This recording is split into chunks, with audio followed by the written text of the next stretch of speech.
Ready for the next part of Awesome Legs? We're going to go into the actual move. The first video was setting you up, helping you get to the best alignment.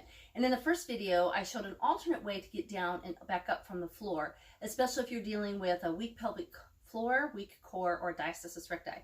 Now, if you have a gap in your tummy muscles there, if you have more than a 3 to 4, you probably shouldn't be doing the floor moves, but you can still practice getting down and getting the activation. Okay, today I'm going to do the traditional way to get down, which Teresa has us having our knees hip ball joint width apart. Weak core tends to want to put the knees out and the feet pointing in. We want to keep those feet apart, wrapping the hands around the knees and pull to help get those ribs up with the thumbs stretching. So this is how it would look like from the side. Now, as we go down, obviously we're going to be arching and curling the back there. So you will lose a bit of that lat activation, but this is to help get you fully activated before we go on down so you have those muscles activated. So hanging on, ribs up, big inhale. Exhale, you slowly drag back. And so I'm going to be pulling my tummy in as I round my back, and then eventually my feet will come off the floor, but you really want to keep holding on to those knees as you go down. Keep that back supported as you roll on down.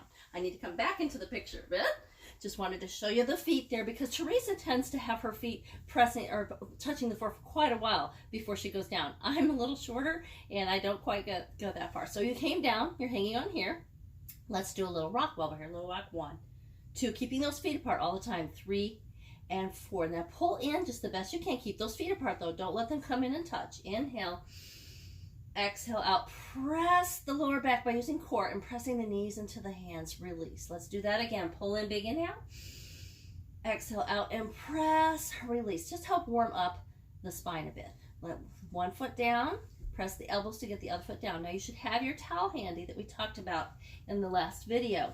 You want to place that, lift your hips and place it just below the tailbone. I gave more instruction about this in the first video, where you will roll up onto it if you lose your core. So kind of curl that core against it there. We're going to use the leverage of pressing the elbows down towards the hips to help keep that core, the tailbone tucked under by using core. I like to jazz the hands here. Some people rest their hands on their ribs and that's fine. I find I get better activation if I keep my hands jazzed. So pressing as we bring one knee in, the other, and then straighten them on up. As we go into the actual move, you'll remember, and I'm going to turn and give you that view, we're going to turn out the knees just slightly, not all the way like a ballerina, just a little bit as we do that activation. Let me turn so you can watch this as we go into the actual move. So as I get my tuck scoot under and feet straight up, and I'm reaching through, remember, just a slight turn out, not all the way, just slight turn out. Went over that again in the last video. We will bend this leg. Now the tendency is to let that foot come in. I'm exaggerating there, but that's what we tend to do. Oh, we get to relax that one as we do this move, and we get sloppy. So we don't want to do that. You want to keep reaching through the extended leg and keep that ankle and knee in alignment. You don't want it coming in and the knee going out. You should be able to reach down there. Now if you have shorter arms, maybe grab a ruler or something. Make sure that you can feel against your ankle, or at least that outside of the calf there, that it's not coming in. You'll be able to tell. So even though, and yes, I want you reaching through here while I'm talking, I want you to think of reaching through your knee. Now this will not be as activated because you're giving it a little bit of a break, but it doesn't mean just flop it. So we're not just flopping the legs in place. You keep this one extended. As you come up, down, you release it a bit, but you're still keeping this in alignment. Otherwise, it's weak core and weak leg is going to go out to the side. So as you do the opposite one now, again, we want to keep that alignment. Usually one side is going to be a little weaker, so you're going to have to check on it a few times. Right, you should be able to feel the outside of your calf. Again, if you're really short arm, then or short torso, or longer torso, I'm sorry, take a ruler or something and see if you can feel that outside of your calf.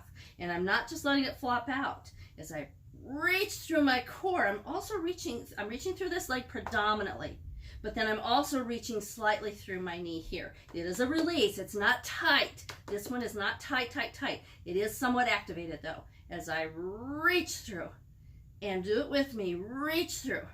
You can let that leg flop a bit, but you do not just totally release it. See what happens when I release? See how I start getting a little sloppy with my knees? That's not what we want. 2 more times. Reach through. Reach through. 1 more time each side. Reach through. Reach through. Go ahead and lower those feet. Whew, give them a break. Big inhale here.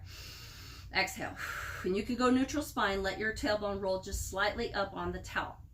Do another big inhale. Exhale.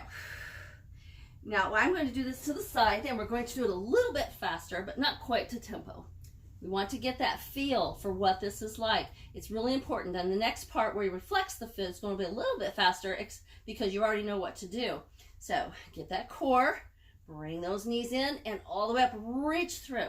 So we're going to bend one leg, reaching through the other one. See how I let it flop there a little bit, but I'm not just letting my knee go every which way. Reach for two. Reach for two. Reach for two from the core. Now, this is a little faster, the second part, but we don't lose form. 1, reach through, reach through, reach through. That's 4. 5, reach through. 7 and 8. Go ahead and bend these, bring it down. That's a lot when we're going a little bit slower. So, putting it together, we're going to do that part again. Scoot under, legs up, reach through. Now remember, we're going to keep that knee in alignment. Reach for two. Reach for two. And you're reaching from the core, especially on this slower part. Now we do the singles. So 1, reaching through, not just straightening the legs, reaching through to point the toe. 7 and 8. Bend, really press those elbows to come down. Big inhale here. Exhale all the way. We're going to go into the flex foot. Scoot under, up, up, all the way, and now flex the feet. Same principles apply. We're thinking KLT, flex the feet, reaching through the heel. Don't let that knee flop out. Reach through for 2. Reach through for 2. We're only doing the 2s now. Reach through, and I got a little sloppy there. See, my leg came in. I came on, that's too far. We want to be out. Straight up, reaching through. Really press those elbows, but let your core do the work, not just your elbows and head. Let's go ahead and lower that and rest a moment. Shake the head now. Just make sure there's no neck tension. Big inhale here. Exhale all the way. Scoot under. Adjust your towel if you need to. Get those feet up. Flex. Let's do the set slowly. Reach through the heel 2. Through 2. Through for 2 from the core each time. Now singles.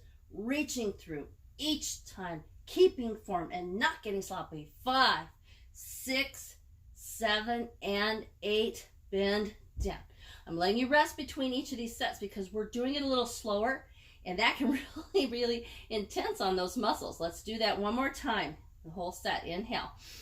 Exhale as you bring those feet up. Flex the feet. Tuck, scoot under by pressing those elbows down towards the hips. Reaching through. Ready? Here we go. Reach for 2.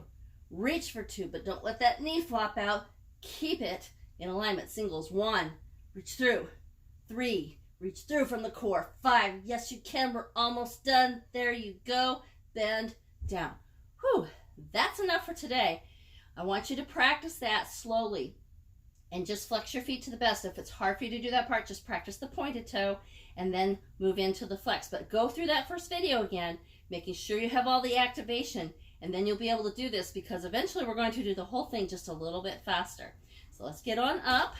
Again, if you have a diastasis recti, weak core, pelvic floor, you're going to come over like I showed in the last video. The rest of us, we're going to bring one knee in, other knee in. Little rock first. So everybody can do, relax that lower back. Then the rest of you will put your feet down and go to the side. The rest of us will press and come up. So little rock. 1, 2, 3. Let's see if I can do a big push, pull, pull on up. Whew, sometimes I don't make it. And if you don't, that's okay. You can roll over and get up the other way. So there's Awesome Legs, part 2.